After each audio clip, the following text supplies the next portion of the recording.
Dimanche 26 janvier 2020, au 5e numéro de ce nouveau Top Chrétienne. Mesdames, Messieurs, bonjour et bienvenue dans vos maisons, là où vous êtes. C'est une émission chrétienne, comme vous le savez très bien. On se retrouve chaque dimanche dans une église ou dans une autre pour parler de notre Seigneur Jésus-Christ qui est notre Sauveur. Alors pour aujourd'hui, nous sommes là aussi, juste pour vous rendre le travail meilleur, comme vous le recevez partout dans votre maison.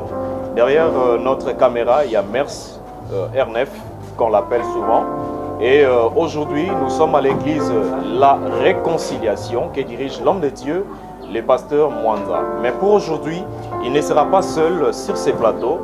Je crois bien que vous comprenez, il y aura deux personnes. Et il s'agit très bien du couple pastoral Mwanza. Donc il y aura le père et la maman. Alors derrière moi, il y a le groupe musical qui va nous accompagner aujourd'hui et ainsi que le maman de l'église. C'est avec eux que nous allons faire cette émission ensemble avec vous. Sinon, comme c'est là que cette émission sera bilingue, cela veut dire qu'on aura deux langues à partager avec vous. Mes invités seront reçus ici sur ces plateaux en français, mais le développement sera en lingala pour vous permettre de bien nous capter à la maison, là où vous êtes.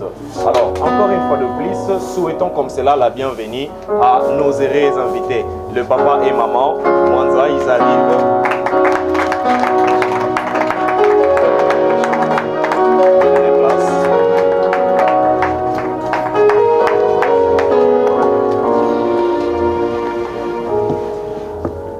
Chez nous, vous le savez très bien que tout commence avec la prière. Dieu nous a graciés ce matin d'être avec son serviteur. Je dirais comme cela, non seulement son serviteur, mais ses serviteurs. Parce qu'il s'agit très bien du père et de la maman. Je vais demander comme cela à papa de nous conduire à la prière, afin de dire quelque chose à notre Seigneur. Et après, nous allons commencer notre émission de cet après-midi. Papa, continue. Nous allons prier. Prions notre Dieu. Tendre Père, nous venons entre tes saintes mains te recommander ce moment. Toi, le maître du temps et le maître des circonstances. Il est dit dans la parole de Dieu qui dira qu'une chose arrive sans que l'Éternel l'ait ordonné. Nous te recommandons tous ces moments que nous allons passer ensemble entre tes saintes mains. Cher Saint-Esprit, toi l'Esprit de Dieu vivant, toi le Paraclet de Dieu, toi qui connais toutes choses. Bénis ces moments, assiste-nous, oriente-nous à travers le Saint-Esprit.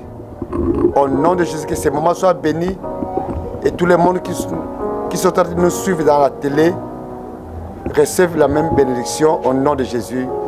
Amen. Amen. On acclame le Seigneur. Il nous a permis d'être là ce matin. C'est Dieu merveilleux. L'église, la réconciliation. Aujourd'hui, la réconciliation. L'église, la réconciliation, c'est là où nous sommes.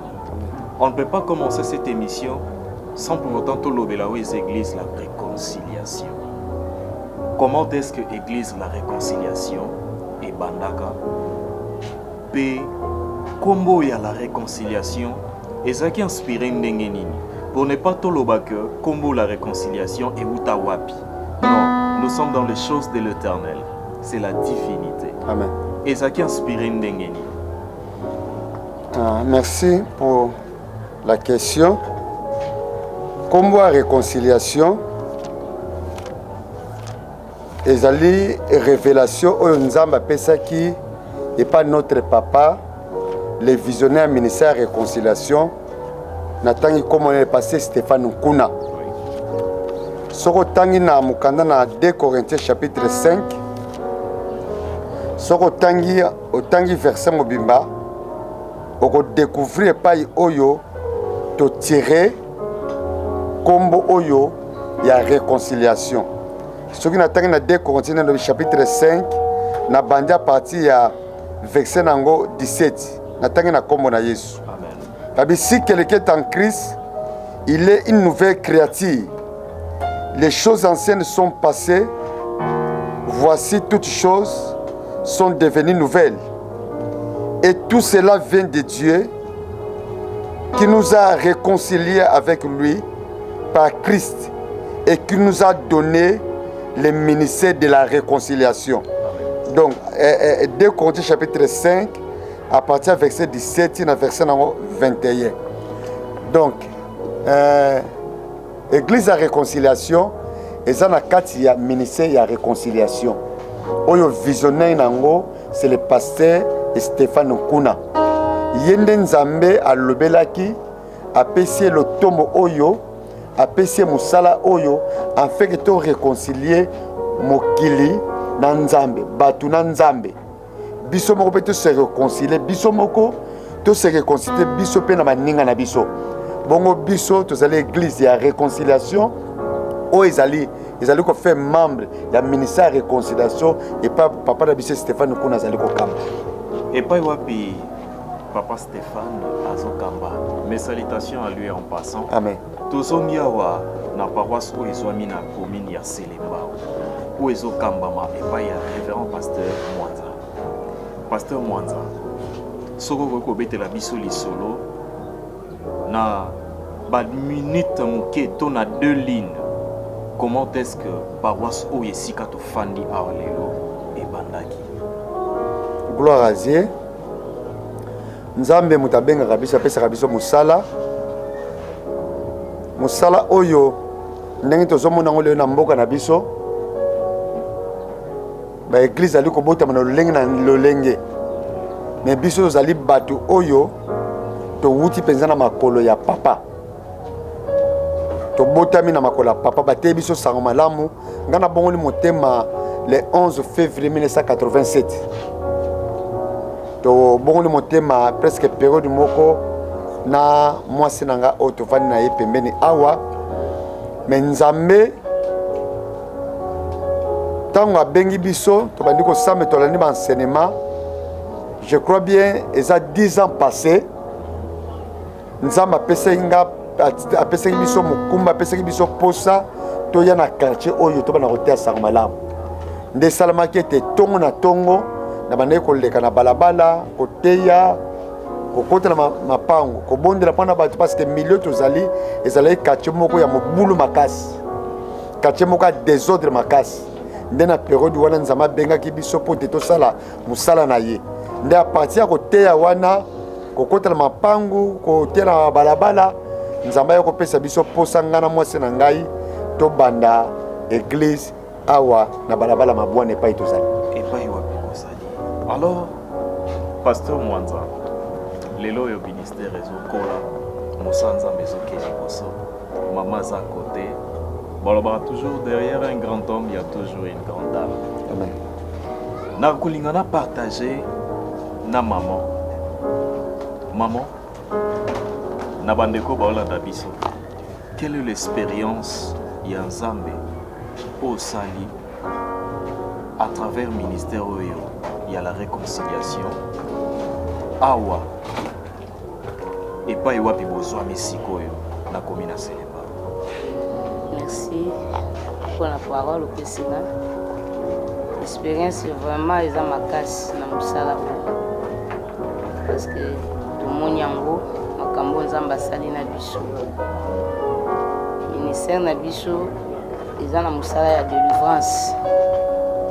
Eza na équipe ya intercession nga na kambaka ya ba mama tozala kaka wana mpona kosambela mpona bato. Omoni combien bato bayi na ba problème ya nzela ya Nzambe Stéphane ya Nzambe ya Mwanza akangoli bango pe kolandisama lisusu église na biso bisika euti na verset na 2 Corinthiens 5:17 ke motu soki aye kati na Yesu tozomona bato ebele bayebi Nzambe te à travers mosala oyo mpe à travers ministère esali ke mingi oyo bayebaki Nzambe te bane komela badiamba mona bajene lelo baoyembela Nzambe me bauti mosika bapapa mingi baza awa baosalela Nzambe bazali komela masanga bazalaki désordre na bafoyer na bango mais à cause ya ministère oyo lelo epesi kimia na bandako na bango epesi kimia na mabota na bango lelo bajene baosalela Nzambe bakomi kovanda mpe na bafamille na bango oyo banda ozwa ta ya kovanda te bakomi kovanda mpe na bafamille mpe mabota ye koreconnaitre ke Nzamba Mwanza aza na bomoi na makambo asaleli bango. Nzamba Mwanza aza na bomoi. Lelo tozomona chaque église eza na point oyo bango bakoki koadorele Nzambe.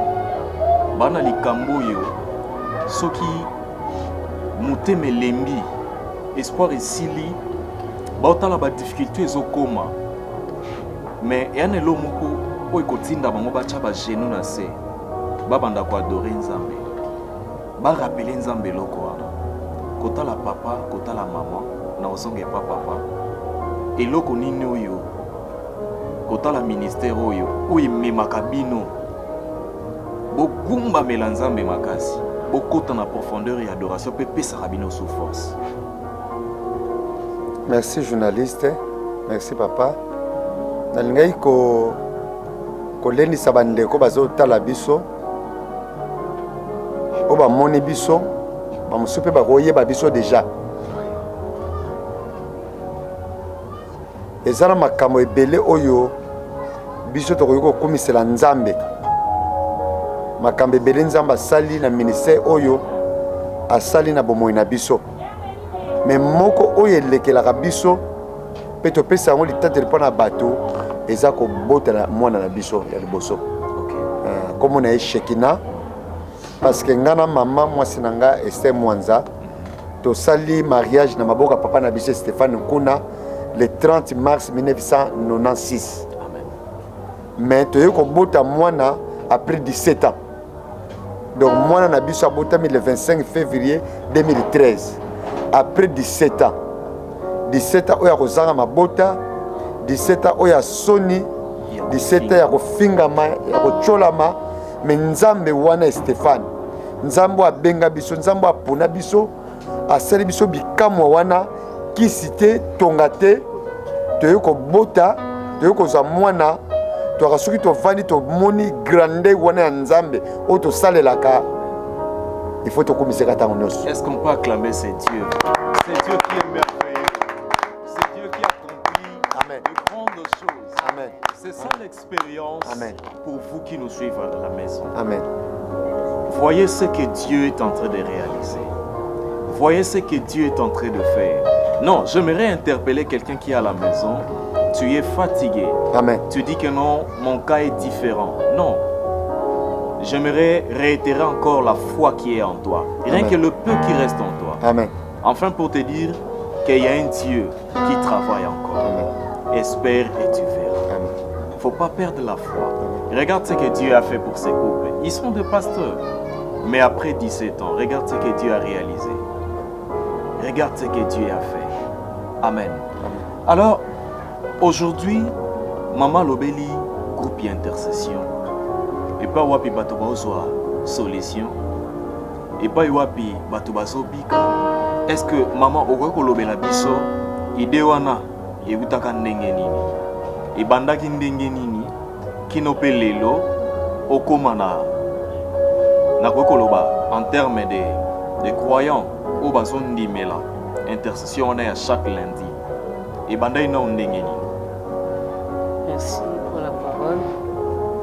Idée wana ebandaki tozaki invité quelque part et pas ya maman prophétesse Alphonsine na pesi mbote mingi bisikaza na sepelaki komona façon na ina na banda osalela Nzambe ndapena banda osalela nga Nzambe mais na ipene façon na ye ya koservir Nzambe esepelisaki ngai eske nga mpe nakokoma na dimension ya kosalela Nzambe lokola mama oyo nde nakozonga na nga ntango tozongaki nakolala mpona tunaki eske ngai mpe nakokoma na dimension ya koservir Nzambe lolenge mama azoservir Nzambe mwana mwasi me azosalela Nzambe na badimension oyo nde apartir ntango nayaki nalala nayaki kosala songe namona mpe bamama oyo nazalaka na bango na intercession bapesanga bango na ndoto a partir ya songe wana nalamuki namoni tozalaki na bango me tosambela ponga domaine nange ezaka priere nabi nazosambela bango nde nayaki osangisa bango naye kosola na bango oyo nga namonaki ke tozosambela mpo na bato tobanda kosambela mpo na bato banda wana ti lelo oyo nakoloba deja toti kosola makambo yango tosali 6 ans déjà 6 ans déjà nde tosali évaluation 6 ans nakobondela mpo na bato mpe na ekipe yango na perdre ata motu te po tobanda na bango toza na bango ti sikoyo konte moko moto abakisama. C'est Dieu est merveilleux. Amen. Alors, kolandisa ma prédication il y a dimanche à l'élo. C'était vous la prédicatrice de ce matin. C'est vous qui apportez la cruche de la part du Seigneur. Alors, tu veux que ce soit un message où il y a qui mission la culte. Tozwango, enfin qu'il ne il entend parler de la surnaturelle. Amen. Il entend parler de tout cela. Mais il n'arrive pas à expérimenter cela. Qu'est-ce que tu peux dire à cette personne? Qu'est-ce que tu peux transmettre à ce peuple de Dieu? Là, je te laisse avec les caméras pendant 5 minutes. Fais ça dans mon message. Merci. Nabandeko nyonso bazolanda biso. Na mateya ya lelo tolobeli le Dieu des surnaturels. Namonaki façon ya kodéfinir nzambe te. Définition ya nzambe namoni yango te. Mais nabi définition ya nzambe eza na makambo nzambe aosalela moto aza na problème.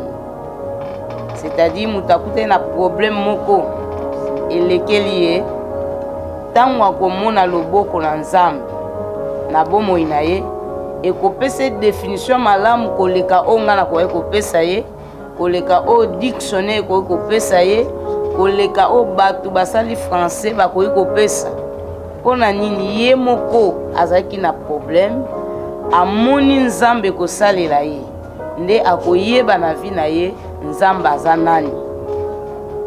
Tomoni par exemple topesaki bato ya Shadrach bameshaki Abednego na Daniel chapitre 3 totangi histoire na bango ntango roi amoni makambo esalamaki na vie ya bandeko ke na libulu ya moto. Amen. Bato baki kobwaka bango baziki bakufi me baoyo bakoti na kati ya libulu wana bakufi te. Nde ntango roi amoni makambo wana bite eza makambo ekosalama te. Papa ntango tolobela surnaturel c'est-à-dire makambo ekosalama te me nzambe asali yango.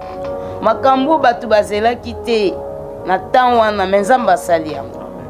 Nde roi alobi te bato baza na nzambe solo bango mpe bazalaki na nzambe na bango nde bakonfirme ke nzambe Shadrach ya Meshaki ya Abednego aza nzambe ya solo. Kobanda lelo biso nyonso tokosani tokogumbamela ye. Nazoloba na mutu nyonso aza na problème oyo alembi azwa confiance parce que bandeko bazalaki na confiance. Confiance nde epesaki bango na libulu ya moto bakufa te na nzambe bango bandimelaki baza na confiance na nzambe asali likolo na se.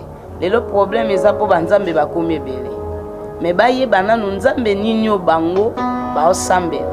Soki baza na nzambe te nga naotesa bango kaka nzambe moko eza mokeli ya likolo na se Yesu Kristo ye nde batiela motema aopesa bango solution na baproblème nyonso oyo bazoluka. C'est ça. Nous acclamons le Seigneur. Les dieux des surnaturels. Amen. Les dieux des surnaturels. Il est merveilleux, ce Dieu. Alors, je vais rentrer du côté de la régie. Montréal, au Pesanga, extrait. Il y a culte à l'élo, Ndenge le Kanaki. Et en retour, nous allons adorer ce Dieu des surnaturels. Il est tellement merveilleux. Montréal, c'est parti.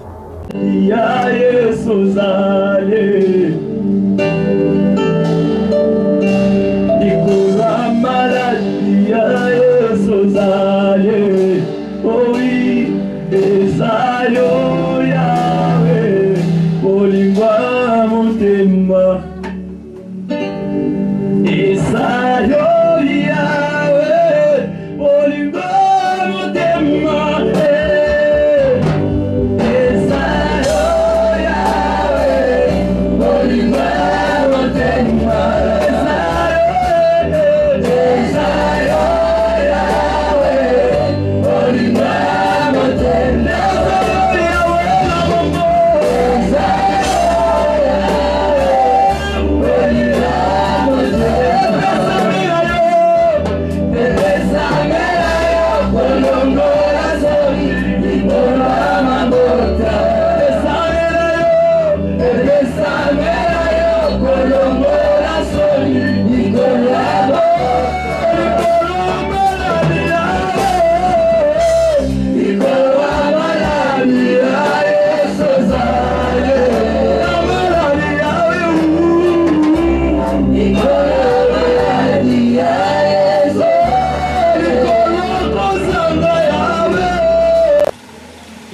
bayebaki kolivre bango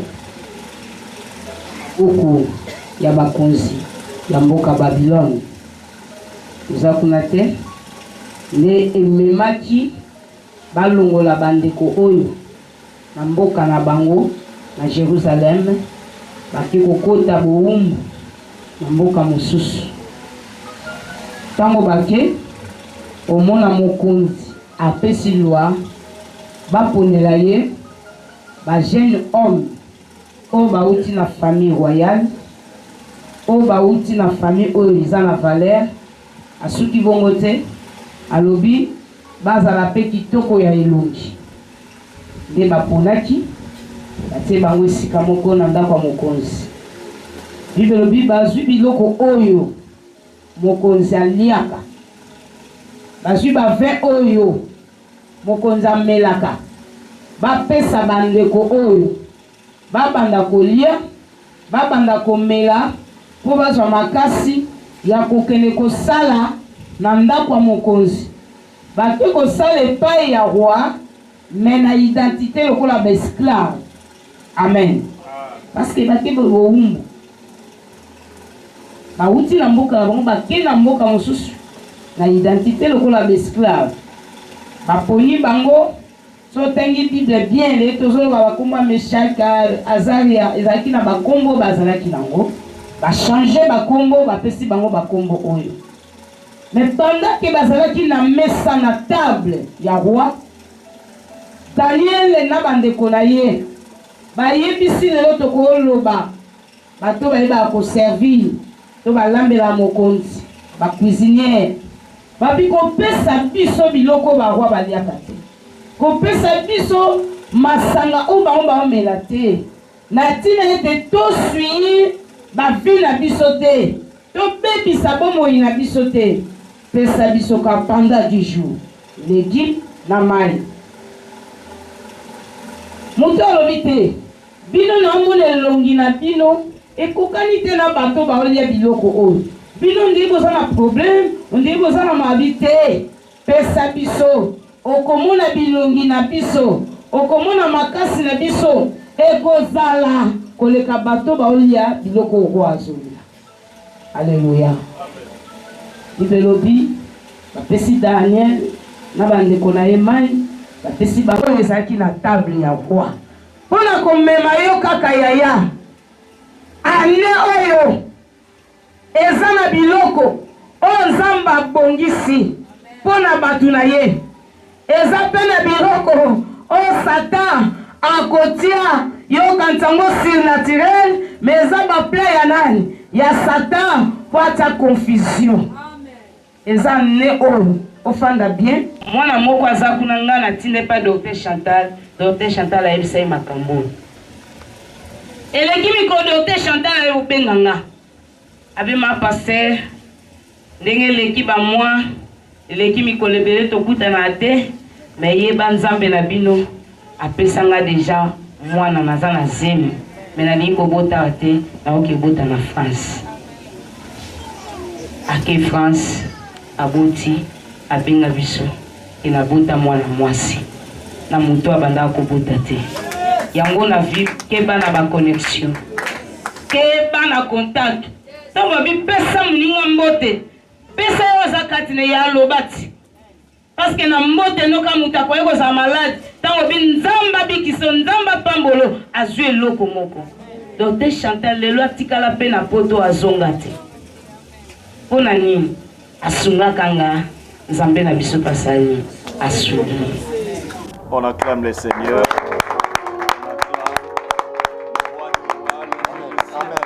Amen. Amen. Amen. Amen. Alléluia. Le Dieu de la Bible. Le Dieu véritable. Alléluia. Pendant ces moments d'adoration, mets seulement ta main là où tu es et tu verras ce que Dieu va faire. Nous allons adorer ces dieux avec le groupe. C'est parti.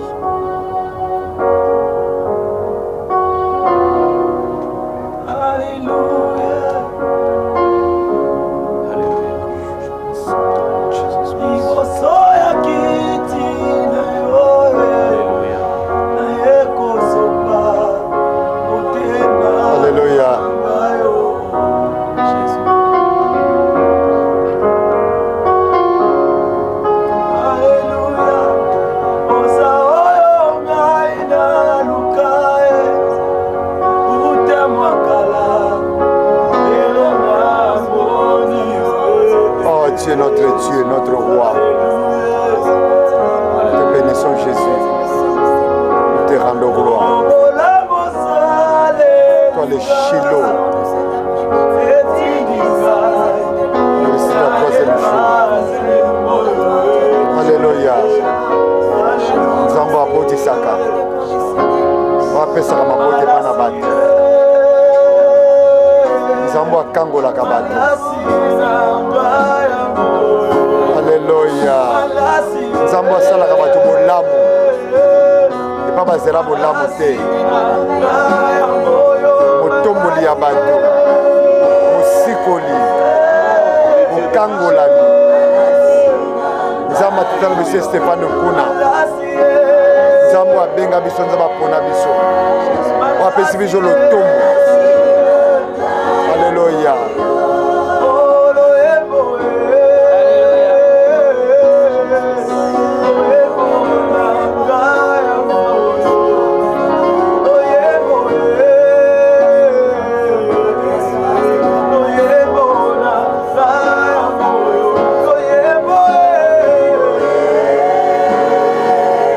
Alléluia.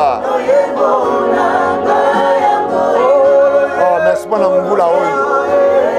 Pour la sanzo à janvier. Zamba sala kabatu bolamu.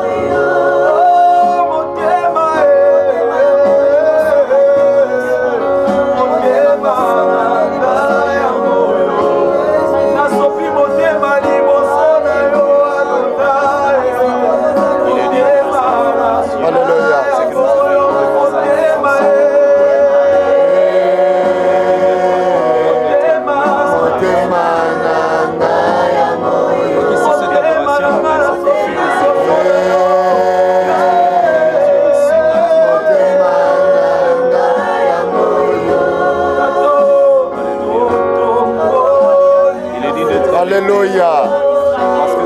Oh Dieu, toi le Dieu de la Bible, le Dieu d'Abraham, le Dieu d'Isaac, le Dieu de Jacob.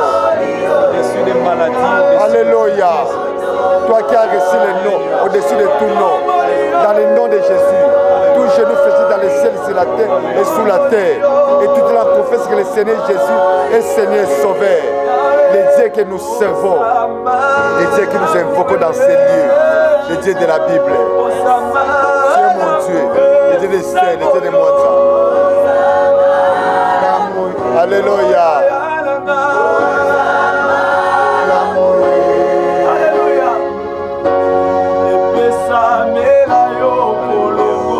Alléluia. Oh, thank you, Jesus. I love you so much. Thank you, my God. Thank you, thank you. Merci, Seigneur. Merci pour ta présence. Merci pour le Saint-Esprit. Merci de la manière que tu agis maintenant dans la vie de mon frère, dans la vie de ma soeur. Merci, Tata. Zambo Kangola. Zambo Bikisaka. Zambo Tosalelaka. Alors, il y a quelqu'un qui nous suit, il est malade. Il y a quelqu'un qui est à l'hôpital et reçoit cette image. Il y a quelqu'un qui a, je ne sais pas moi, il souffre. Na problème moko peut-être zaki na bino azangi mabota. Famille mobile est fingi. Quel que soit en Poto, quel que soit en États-Unis, azana na Inde, azana Canada, azana Irlande, azana France, azana France également à Paris, azana partout dans le monde, en Suisse, partout, même ici en Afrique. Mais il a besoin de la consolation. Amen. Il a besoin d'expérimenter quelque chose personnel avec Dieu. Amen. Maintenant, j'aimerais te dire quelque chose. Si tu as la foi, l'homme de Dieu va juste te déclarer quelque chose. Amen. Toi qui as la foi, tu verras ce que Dieu va faire en toi. L'homme de Dieu, un mot. Pas trop, mais un mot. Amen. Juste pour celui qui est là. Il a la foi, mais il se retrouve dans des problèmes. Amen. Et que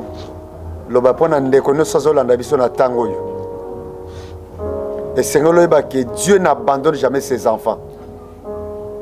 Nzamba tika biso te na moment difficile toaki na yango, raison pour laquelle Nzamba pesi miniso kati na biso ya ko bondela pona bato bazala ba problème. Surtout bato bazo bota te. Nazo bondela Nzambe. bato nyonso bazolanda émission oyo bisika bazwami lelo kaka lobi te me nzambe na lola a visité bango parce qu'il est le Dieu de l'impossible. Il a dit dans sa parole ce qui est impossible aux hommes est possible à Dieu, car rien n'est impossible à Dieu, tout est possible à celui qui croit. Sokozo ndima ke nzamba salaka sokozo ndima ke maloba na nzambe ezali ya solo siko kaka ndengo zoyo kabiso ndengo zozo na émission oyo ozoza mikakira nzambe nzambo abotisa biso akobotisa yo nzambo abalisa biso akobalisa yo nzambo afungula biso bikuke ya kotambola meme na mboka bapaya nzambe wana azali capable apeso meme au-delà ya ozali kozela te lipambo na nzambe ezala kati na yo lipambo na nzambe etambola kati na yo parce que 2020 oyo mpona mutu nyonso azolanda biso tolobi ete ezali ane na yo ana lipamboli na yo ana koseka mpo na yo ana kotomba makati na yo tu vas vivre des miracles extraordinaires makambo nano viva te mais ane oyo okomona yango ane okovivre yango mpe ane okosima yango na kombo na Yesu Kristo. Amen, amen, amen, amen. Montréal, après cette courte prière de déclaration faite par le pasteur Mwanza, nalingo pe sabiso ba témoignage au Isakia journalelo. Comment est-ce que Dieu, le Dieu de pasteurs et de mamans, nzambe ya couple Mwanza, ndenge nini ya osala bikamwa ya notre papa Mwanza, nzambe ya mama Esther, nzambe ya ba mama intercession ya église oyo, nzambe bakambi nyonso ba papa ba mama pe bilenge. Nazana des témoignages à témoigner na tonga lelo. Oya liboso ezalaki mokolo na jeudi ezala ndeko moko toyaka na église awa pengami na kombo frère merdi alotelaki nga ndoto mesalaki ke tobanda kokutana te alukanga journée mobimba monama te ntango toya kokutana avant banda nano korakonte nga ndoto wana liboso ayebisi nga te paster Mwanza aza na nzambe natuni epona nini okoloba boye abandi sikoyo kobetela nga ndoto oyo ayebisi ngai na loti naomona tobande kokende église biso mibale tokomi juste na porte ya église ye okoyi tonakweyaki vraiment naolamuka te na ndoto oyo alotaki desali ke ye moko nano bandi kosambela bandi kodeklare nzambe kanisa ya ata na eloko moko nzambe kanisa ya sambeli mesali ke nalamukaki te. Gloire à Dieu, ndeko Persi abimi na église, les frères ayokutanga pe na lani wana ye pa ya bandi losambu asambeli mais nalamukaki kaka te. Leko sala ntango pasteur abimi libanda papa moni ngai alobi te bosambela mpo na ye na balabala te bopesa ngai bokotie na biro nde bato bamemi nga bakotie nga na biro wana nga kao na oyebi eloko te nayebi te soki na banda kopema to na banda kopema te me nazalaki kao bakoti nga na kati ya biro papa akangi bafenetre nyonso akangi porte nda bandi kosambela na kati ya biro asambeli ekokoma na ntango moko boye nalamukia ndenge natali papa nalobi papa osambeli mpo na ngai nazalaki kao nalamuki me natali na poche na nga eyokotombe ke natikalaka na 200 francs nalobi papa na poche na nga nasuna eloko te nazalaka na 200 francs napesi papa 200 francs alobi te zwa yango nde navandi nasali ndoto na ntango ndeko abeta nde nga nalobi balabala oyo eza mabea balabala oyo elingi elia ngai nde papa tindi frère Persi kende kozwa mapapa etikalaki justement na ngambo kota basi ya latricia frère Persi ake kozwa yango akotisa yango na église ndeko wana surtout ke ezalaki ndoto na eloko tamusinga na ndoto wana abanda koya église frère merdi asambeli na lamoki te frère Persi asambeli na lamoki te mais ntango mosala nzambe paster Mwanza asambeli na yokolamuka mais il faut comprendre quelque chose que alliance tatou asala na nzambe egangaka alliance au pasteur Mwanda Sala Nzambe et Kamaka. Pour l'instant, nous avons un deuxième témoignage. Le témoignage n'a pas mis balé, n'a pas mis le ban de moto, moko na tonga lelo. Masala Nzambe baza wa to négligeant bango te. Maloma na bango eza kalitombo lipo na biso. To négligeant bango te. Nazoba noko na biso azaki malade, si sikoyo malgré l'hôpital na bimité, donc aza malade. Basalaki opération dans le mois d'août. Basalaki hernie interne tous les deux côtés. Mais comme ça, là, basalié opération. Kino na mois oyo. Après que ça, là, kakate. Je veux dire, il y a kanaye, et puis le kouane kangamaka na kati. Le corps a un régime alimentaire et kontaki na kati différentes sortes. Et ça, là, que sucre bandasko komata. Bandobe la sucreté. Cycle mataki. Ça qui mercredi, ayaki awa, au jeudi tozaki na retraite awa. Ça qui kenga na kota kité, ayaki mercredi au Congo central. Jeudi toke na ye échographie, résultat du mi. Toujours un hôpital esika frère Elvis azalaki. Batali, docteur ana bisinga, ndenga za bo michopo na yeza ko kangama. Il faut passer l'opération. Mais oh moto échographie commis, na mona ngo bientôt bozonga radio. Toke radio, ton son atali habité, ozaka na bisote. Bokende sana. Et nga na lobi jamais toko kende ka bona transfert oyo. Fora kita na église. Biti nga na laki na église, nakite ko luka mama pasteur. Mama Esther, pour l'habitant mama Esther akomata na ba mama intercession. Naki ko luka mama e ko tombe ke ton na combien mama zate. Monika papa libanda n'expliquer absina kota na kati. C'est la prière ici la boke na ba mama waza. Na koti na kati prière suka pasteur de ya salaki na zalaki. Tango alobi ama papa eko délégué Manzuzi ma Solange na ma Jolie Risson. De tomati na bango kile na hôpital nzambe pazong c'est na bango ya mingi. To komi na hôpital basambela ki nzambe to sambela ki longo. Nde ba eko sisa ko sambela oncle akoma ki déjà faible.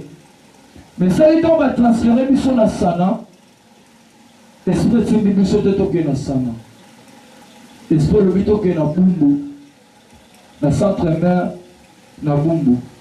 Nde toke kuna. Et chose étonnante, tant que comme kuna l'hôpital, batonga na yaki na église koluka. Na kokuta na bango kuna. Ezalaki surnaturel pour nanga. Na bomoto nanga na ndimate ko salama mais pas na nzambe et salemaki. Salike na yo mona mama Elali, mama Esther, ezalaki pe na pasteur moko nzamba pambola esika zali. Il n'y a pas que nous avons l'hôpital ou on a message que nous avons bakuta na gite. Ne mama ebisete pasteur mutono ko luka. Zaki na moyete. Biso pe mutono luka za na moyete. To akinde poto sambela bona noko fo siltani. Et tant que pasteur wa sambela, le sambo wa sala sunga kinga makasi. Le sambo wa ndako sala mona ki nzambe nda bande ko guider. Et ko sala tomati sana. Pourquoi on va transférer biso na mama yemo? Mama kuluto lobite to matasana kuna ba négligé batu. To yo matasana. To komi na sana la salle d'urgence to kuta ko comment peut tous avana venir moko. Na kati kuna et ça va traiter oncle ba ko ta son. Et ben na babiloko wana nyonso o ya lia déjà. Et biloko on est maki chasser moko na ndambu. Ndebi maki. Mais awa soko simi na libumo ezaki na babulubulu mo ekangaka donc salite moko ekangama esika moko comme makasi yango ozosala ata liye mo eloko eleka eza te ti ayolongo na salle d'urgence bamatie na 3e niveau toke kuna mpe leki nango mwa mikolo docteur moko aye wana abandi koexplike te ndenge oza boye fo banda kolia na bafui avedi motsopo wana nde batonga na kati basalaki erreur moko symétrique na kati kolia ka bafui elembisa singa wana abandi kolia bafui na ifongoma ekaka te Dès ça la mardi, tu as qui awa. Papa salaki service à mai. Na eba ki teke, c'est ma qui bisonne sur la mai. Na tele papa tele na biya ko somba na noko le mai te. Laisse nga makasi na bité. Na ko somba mai. Na ke ko somba mai. Ye na ngwa. Dès ko sala ke mukola mo ki se ma ki reta. Tellement nazaki na mo musala mo na bando sesa likona ndo banga bagoka ma biroti. Na bibaki na kata ke tu va mettre à moi. Ba comme la porte na ki musala nzamba lo mutu nyonso fongola mai na yi. Ngapeli bana na fongoli mai na lobi maloba nyonso musala nzamba o déclarer na mai. Na mai yo pe kota na kendo kangelo ngoti na kwa. Na sumo to na matina ndako. Na soki tango le kono hôpital te. Le lobi na ona tonga vana ke classe. Na le kono hôpital zaki mercredi. Na komi l'hôpital a kuti oncle lali. Na tuni oncle wapi mai na yo. Est-ce que mai yango ngwana. Na somoni mai yo na simbi. Na yo peso ngote ke nyonso tikala nango. Maintenant chacun juste ndamu na tshelo za mai yo ba déclarer pour nango. O melina ba kiso leno ba furo simbi te. Mais mai yo tango melango e pomwa na kisi. Alobitsa tsana mulangi na tsema ina mulangi. Na sambeli na tsema ina mulangi. Na tikela melepe déjà mon ndam. De la chambre na bazali bande ko nyonso kuna babenga ngaka pasteur. Na yebo yo ezana ndeko moko moi c'est ko rendre visite pas mobali na ye, azana problème ya bassin. Le sale que tant va ko visiter mobali na ye, ye pe na katata butu abela. Asala fièvre makasi mutu passe kabola e katikati koto zo ka passe koto aza normal. Na pousa li liboso na ye, na bandi ko sambe na likolo na ye. Alobi so ayo mela. Na soma yo na pesi ya melu. Na ke na ma classe. Na soma ka pesi hôpital te. Je dis na tongo na leki na hôpital. Témoignage à liboso za kino ya ndeko mwasi wana ko kota kana kota babi pasteur. Lobita ko sambeli ka boyo na sima sewa ya biki. Ngala samute mana beza ngate mai. Amelaki mai yo zalaki kisi ya mwa biki. Na longo wana solution pesa magino te kota oncle na ke classe. Na banda ka interrobo ya appelle sonné. Ba bengingan. Babi allo oncle a dégagé. Okola jeudi on a dégagé 3 fois. On témoigner nzambe pe ko encourager banda ko mosusu. Soki mo sala nzamba pesi awa pesi acte moko to sala. Alors bibo so mai bo sala la ya to saka. Eza moko ya ba solution na ba vie na biso. Ameli ba kisi fongoli muchopote. Ale ba furu fongoli muchopote. Metango ameli mayo mosala nzamba lobaki mayo pona ba bele obongo na kisi. Muchopote fongwami. Asali ta joie ya mona tata limone na nzambe. La pasteur Mwanda. Ya réconciliation seulement. Alors naozonga epai ya pasteur Mwanza opesa biso ba programme ya culte peto epa maman apesi biso ba programme nini o bazanango côté intercession et ndeto koyeba kozonga enfin que to chité parce que to ok déjà na souka. Alors papa opesa biso ba programme eza ndenge nini? Gloire à Dieu.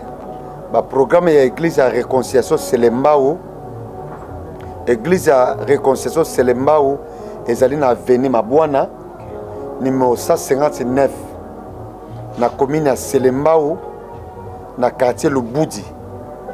À Veni Mabouana, 159, commune à Selembao, référence dans les marché Selembao, dans la station.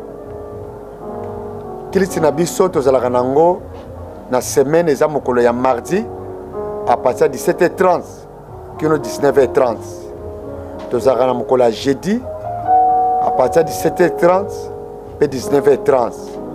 Dimanche Christ na biso adoration ezalaka à partir de 7h30 kino 10h30. Bongo samedi tozalaka na jeunesse à partir de 7h. Bongo groupe d'adoration na biso eza na sima bana na biso bazaka na répétition à partir ya 13h.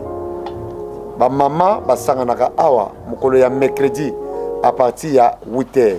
Ba programme soso mama passé mutakoyi ko pesa tozo senga na bandeko nyoso o bazala ba problème de to baki yesu na biso zali solution na makamu nyoso ba hésiter te ba benga biso na ba numéro oyo numéro le bosse zali plus 243 on est à code na biso 89 577 21 08 abi plus 243 89 577 21 08 soit deuxième numéro toujours PC ali plus 243 code na biso ya mboka na biso de Congo 82 27 77 431 attention na mi balé plus 243 82 27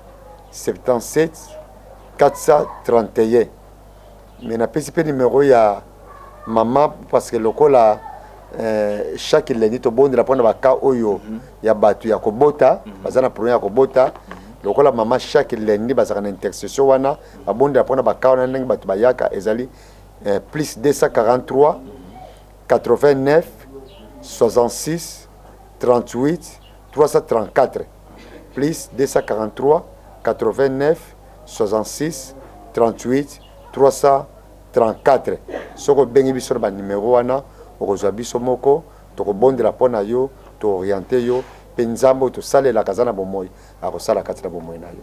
Amen. Alors pasteur tokomi na suka nazongi na ngambo na yo bandeko ebele basali na nzambe lelo tozomona basalelaka nzambe mais ils sont publiés par des réseaux sociaux, ils sont publiés de gauche à droite. Au bazo vivre en cas d'impudicité, on ne juge pas. Mais tomoni ba photo, tomoni ba vidéo. Alors pasteur Mwanza, ni ne koloba pour la bande. Gloire à Dieu. Nangai koloba ke musala tozo saleza musala mote musala nzambe. Bongo nzamba zana ba principe na ye. Amen. Wa tambulaka na bato. Oko sala musala ote soko sebisi ye moko nzambe te. Soko tambuli na nzambe ozo tosa maloba na ye ozo banga ye okomi instrument na maboko na ye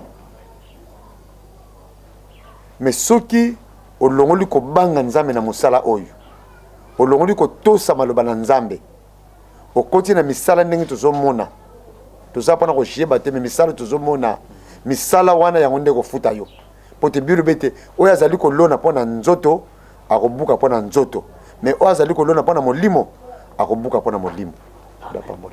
Merci beaucoup, nous acclamons très fort l'Éternel.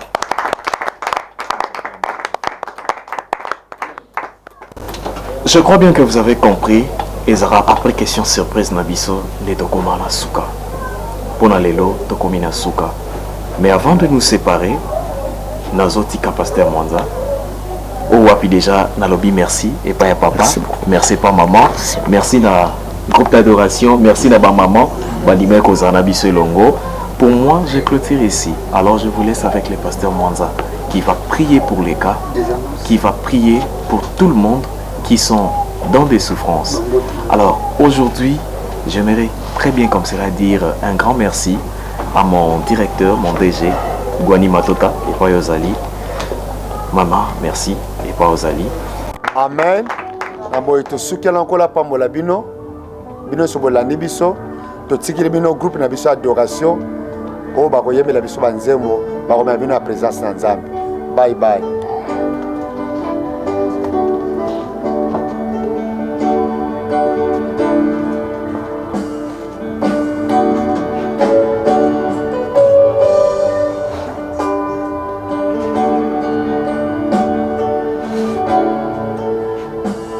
Bilaka opesa mai Abambana motema ata eumeli nango soka soka kisama.